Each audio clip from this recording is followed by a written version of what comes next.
আজেৰ এই বিজয় উৎসব উপলক্ষে আমাৰ আয়োজন কৰা গুৰুসুতি মুক্তাৰও আমি 85% বুট ধান কৰি আমি ছাৰক আমি ৭৪বাৰৰ কাৰণে বিধানসভালৈ পঠিয়াইছোঁ।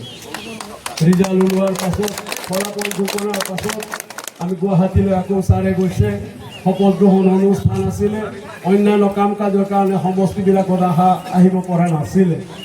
আজি এজনেই হয়তো বিধায়ক অসমৰ ভিতৰতেই তেখেতে ভোটৰ বিৱৰণাটোতো ৪ৰ্থ নম্বৰ আৰু আজি ৰাজ্যৰ মাজলৈ পৃথিৱীৰ প্ৰত্যেকটো গাঁও পঞ্চায়ত ২৪টা গাঁও পঞ্চায়ত আয়োজন কৰি ইও এক অভিলেখ বুলিহে মই আজি অনুভৱ কৰোঁ।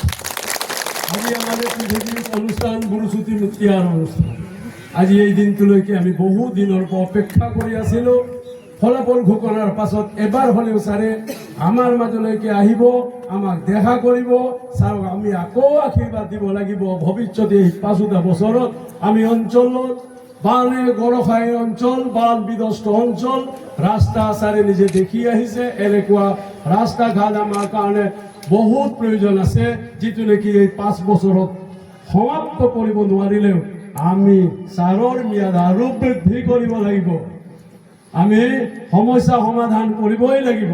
আৰু শ্ৰদ্ধাৰ ৰাইজ, আপোনালোকে সকলোৱে এটা কথা গম পাই চাগে, যেতিয়া ছাৰে কটন কলেজৰ পৰা শিক্ষা সমাপ্ত কৰি যেতিয়া ঘৰলৈকে আহে, সেই পঢ়ি থকা সময়তে তেখেতৰ এক অনুভৱ আছিলে।